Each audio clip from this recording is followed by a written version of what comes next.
गजानना गणराया वंदन हे तव चरणा गजानना गणराया वंदन हे तव चरणा गजानना गणराया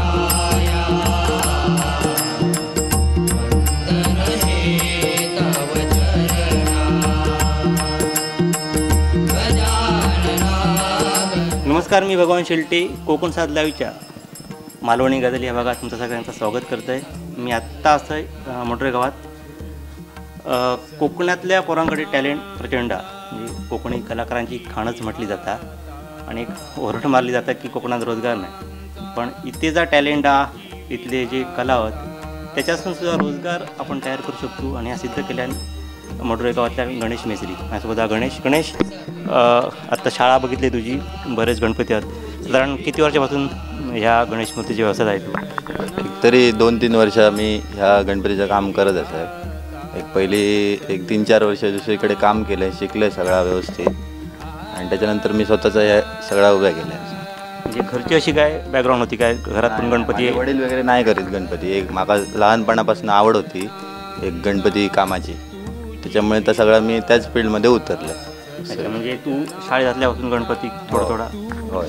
ह्या कुठे बाहेर काम करी काय गावातच कोणत्या तरी एखाद्या शाळेत काम करी? मुंबईत 2 वर्ष काम केलेलं आहे, डोंबिवलीमध्ये वगैरे पेपर गणपतींचं वगैरे काम केलेलं आहे. तिकडे वगैरे शिकान आम्ही पेंटिंगचा वगैरे आमका पहिलीपासूनच आवड होती, त्याच्यामुळे मित्र परिवार आमचे चांगले असल्यामुळे त्यांची मदतच चांगली आहे बऱ्यापैकी. असं कधी वाटलं की आता दुसऱ्याकडे काम नको, स्वतःचाच गणपती करूया? आणि तो कॉन्फिडन्स म्हणजे शाळा काढली ती चलात काय नाही, म्हणजे गणपतीसाठी कोण गिरायका गावात की नाही असं काही भीती वाटत नाही होती? आणि जसं कधी यायलो की वेगळी शाळा काढूची वाटली? भीती म्हणजे विषय कसं की आता आमच्या गावात बरेच शाळा असत, बरेच गणपती असं आपण काहीतरी सगळ्यांपेक्षा वेगळा करायचा प्रयत्न करतो. वेगळा दिला तर लोक काहीतरी येतले, त्या हिशोबाने आम्ही काम करतो. म्हणजे पहिल्याच वर्षाच्या शाळेचा अनुभव कसं होतं? किती साधारण गणपती होते पहिल्याच वर्षी? पहिलेच वर्षी म्हणजे जेव्हा आम्ही चालू केलं ना तेव्हा एवढा काय आमका परफेक्ट काम येत नव्हता. मग माझे मित्र होते ना जवळचे, त्यांचेच गणपती माझ्याकडे हाताच्या बोटावर मरणे इतके गणपती होते. किती गणपती? 3 ते 4 गणपती होते. पहिल्या वर्षी 4 गणपती, त्याच्यानंतर गेल्या वर्षी 83 गणपती झाले माझ्याकडे टोटल. 4 गणपतीपासून आता गणपती ह्या वर्षी किती? आता 178 गणपती असतात आतापर्यंत. 4 गणपती ते 188 गणपती. 178 गणपती असतात. हो.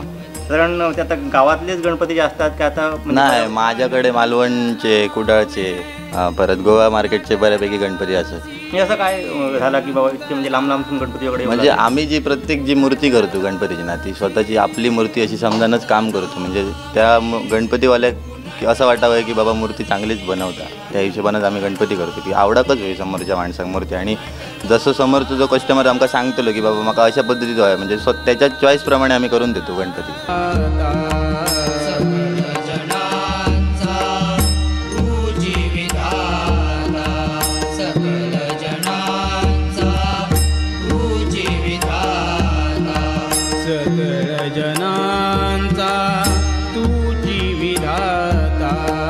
सकळ जना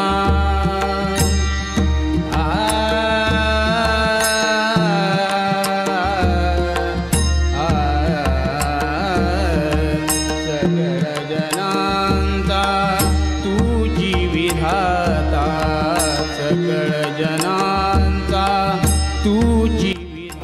म्हणजे जसं मार्केटचं ट्रेंड आहे तसं तू म्हणजे त्यांच्यानी सांगितल्याने की अशा पद्धतीत मला धोतर दे, असा शॉल दे, अशी डिझाईन मार, तर आम्ही त्यांची इच्छा पूर्ण करतो. त्यांना हवं तसं आम्ही करून देतो. कुठून आता गणपती गोव्यापासून कुठच्या गावातनं भागात नाही का? गोवा, सालीगाव, सिन्नोडा, चिखली, बिचोली, परत मडगावपासून सगळे गणपती असतात. काणकोणपासून गणपती असतात माझ्याकडे, परत मालवणपासून आहोत, कुडाळ, केरवडे, शिरोडातनं असत. लोकल गणपती किती आहेत तुझ्याकडे आजूबाजूच्या गावातले? गावातले म्हणजे आता माझ्या पंचक्रोशीतले गणपती एक थोडेफार कमीच असतात, पण माझ्याकडे बाहेरचे गणपती जास्त असतात. असं विषय म्हणजे सगळं हँडल कसा करतं? म्हणजे 4 गणपती 178 पट म्हणते इतक्या, म्हणजे इतक्या काम करू तुका मुला तू बाहेरून आणते का लोकल मुलं घेते? नाही, सगळे माझे मित्र परिवारच असतात. लहानपणापासूनचे मित्र असतात ते बऱ्यापैकी मला मदत करतात पहिलीपासूनच. एकदम जवळचे खास मित्र असले जे सगळे पोरगे काम करतात ना, ते सगळे एक मित्र परिवारच असतात. याच्यातनं तू साधारण किती मुलांका वर्षभर रोजगार देऊ शकते तुझ्या कलेच्या? माझ्याकडे नाही म्हटलं तरी एक 12 महिने पेपरचं काम चालू असतं, पेपर मूर्तीचं काम. तरी 8-9 पोरगे काम करतात माझ्याकडे 12 महिने. 10 मुलांका तू वर्षभर काम देतो? वर्षभर काम देतोय मी 10 मुलांका. आणि एक आताच्या सीझनमध्ये 3-4 महिन्यात एक 15-16 पोरगे असतात माझ्याकडे. म्हणजे जवळजवळ 20-25 मुलांका तुझ्या कलेच्या हेतून रोजगार गणपतीमुळे गावतो असं म्हणा. नक्कीच. साधारण ह्या गणपती बघितले तर आता मी तुझ्या मुलांबरोबर बोलले तर बऱ्याच प्रकारचे लगद्यापासून बनवले. लगद्याचं काय नक्की प्रकार? कागदाच्या लगद्यापासून म्हणजे कागद जो प्रकार असा ना, ह्यो विसर्जन मूर्ती लवकर होता, कागदी मूर्ती. आणि त्याच्यात विषय कसं की कागद हे 70% प्रमाणात वापरलं जातं आणि 30% व्हाईटिंग पावडर वापरली जातात. तसेच शाडू माती कागदसुद्धा मिक्स करून आम्ही मूर्ती बनवतो. शाडू मातीचे एकदम हलके वजना घेतात ते, म्हणजे विसर्जन करून ते सोपे पडतात. म्हणजे तसे पर्यावरणपूरकच असतात. आणि ते मूर्ती आम्ही ऑस्ट्रेलिया पाठवतो, कॅनडा पाठवतो, मुंबईत बऱ्याच ठिकाणी गणपती बाहेरच जातो. भक्ता संकटी धावून येशी, भक्ता संकटी धावून येशी, भक्ता संकटी धावून येशी, भक्ता संकटी धावून येशी. तारिषि तव भक्ताना, तारिषि तव भक्ताना, वंदन हे तव चरणा.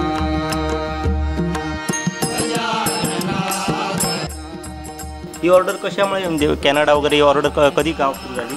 कॅनडा म्हणजे माझ्याकडे विषय कसे की आपल्या हे पंचकृषीतले कोण लोक बाहेर राहतात ना, ते लोक आपल्याकडे जे असत पेपरचे गणपती लागतात ज्यांका इको फ्रेंडली, त्यांना हे माहीत झालं की इकडे मिळतात मूर्ती. आणि त्यांच्यानीच आपली ॲडव्हर्टाईज केली लोकांका. आणि जे कस्टमर होते ते त्यांच्यानी आमका दिले की बाबा अमुक हे गणपती होलसेल रेटने मिळतात. तर ते कस्टमर आपल्याकडे येऊ लागले नंतर. म्हणजे तुझे दरसुद्धा एक सामान्यांका परवडणार आहे? तर म्हणजे आमचा विषय कसं की 7-8 जे पोरगे करतात काम, त्यांचं एक रोजगार म्हणा त्यांना ह्या करूच्या हिशोबानेच आम्ही रेट लावतो. म्हणजे जास्त असे मोठ्या प्रमाणात आमचे रेट नाही असत. एक पगार व्यवस्थित सुटलो की झालं, म्हणजे 4 पोरग्यांका काम मिळलं, गरजू पोरग्यांका काय असं विषय. बरोबर. अजून लगद्याशिवाय म्हणजे अजून कुठच्या प्रकारचे गणपती? लगदानंतर शाडू मातीचे करतो. परत हे गिरायकांका जसे POPचे होय जातात मूर्ती, तसे ते पण आम्ही अवेलेबल करून देतो. म्हणजे जशी ऑर्डर असतात तसे, जशी बुकिंग देतात तसे त्या पद्धतीने आम्ही अवेलेबल करून देतो त्यांना.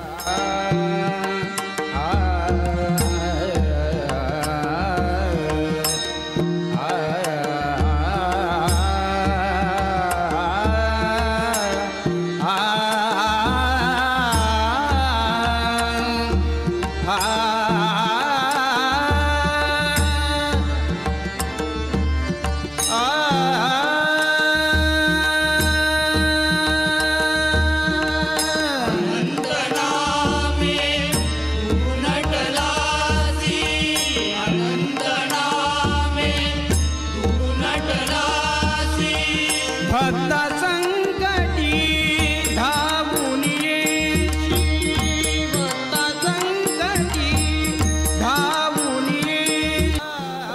कलरचे भाव आणि दिवसेंदिवस वाढत जाते, त्याचा काही परिणाम जात आहे त्याच्यावरती? किंवा मातीचे दर वगैरे, किंवा लोकांका रेट किमती वगैरे महाग पडतात वाटतात लोकांना. आम्ही पेण अमरापूरवरसून वगैरे मूर्त्या आणतो ना, तेव्हा भाडा एक 32-35 हजार रुपये भाडा असतं. त्याच्यामुळे त्या कॅल्क्युलेशन सगळा होईना नाही मूर्तींका. त्याच्यामुळे ह्या सगळ्या वाढत्या बजेटमुळे ना, महागाईमुळे तर आमकासुद्धा आमचे पण रेट वाढतात. पण त्या लोकांचा कसा की पूर्वीपासून मूर्ती कमी पैशात येत गेले, त्या हिशोबाने लोक मागतात मूर्ती की बाबा कमी करा. त्याला का पर्याय होऊ शकतात? आता बरेच लोक म्हणजे पेणवरून वगैरे मूर्ती आणतात, हेच मूर्ती तशा प्रकारची होऊ शकतात, किंवा त्या अजून कागदाच्या लगद्यावर किंवा ऑप्शन हे करू शकन, मूर्ती वाढवू शकतात? आता तर तसं म्हणा गेलं तर मूर्तिकार कमी होत चालले. त्याच्यामुळे त्या POPच्या मूर्तीशिवाय म्हणजे लोकांका पर्याय नाही. आणि आताची जी यंग पिढी आहे ती मातीच्या घुसाक बघत नाही, एकतर माती कामात. त्याच्यामुळे विषय कसं की ह्या सगळ्या रेडीमेड अवेलेबल झाल्यामुळे 2 पैसे जास्त गेले तरी हाडून डायरेक्ट पेंटिंग करणं ह्या सोप्या झालेलं असं सगळ्यांका.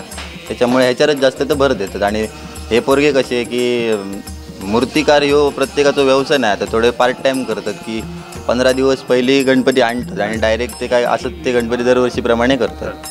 असं विषय आमका शक्य कसे होतं, कारण आम्ही 12 महिने ह्याच काम करत असतो. बरोबर. असं विषय. आणि बाकीचे कसे गोव्यात वगैरे काम करून नंतर रात्रीच्या वेळेत ह्या काम करतात, म्हणजे यांची ही पार्ट टाईम शाळा झालेली आहे बाकीच्या माणसांची अशी.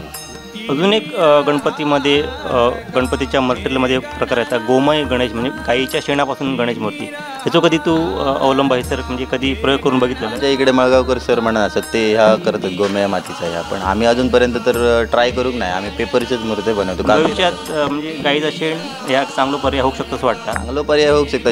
ज्यांच्यानी समजावून घेतल्याने त्यांच्यासाठी इथं पूरक असा होता, पण प्रत्येकाच्या मनात विचार वेगळे होतात ना. त्या हिशोबाने ज्यांका जा कळला पर्यावरणपूरक काय असा त्यांका आता चालता असं विषय. माझ्याकडे पण पेपरचे मूर्ती असतात, जे शिकलेले लोक असतात ते माझ्याकडनं लांब लांब वरून येऊन घेऊन जातात मूर्ती.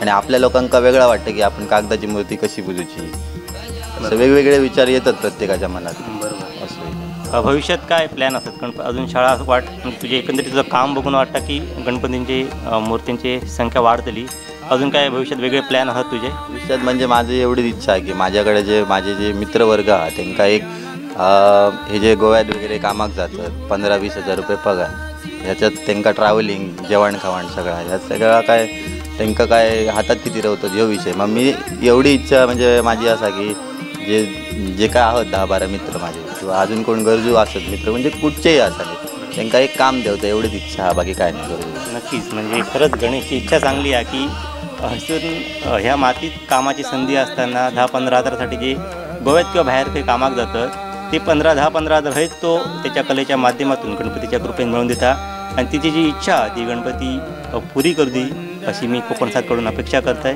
कॅमेरामन सचिनसह भगवान शेलटे, कोकणसाद लाईव्ह, मडुरा, बांदा, सावंतवाडी.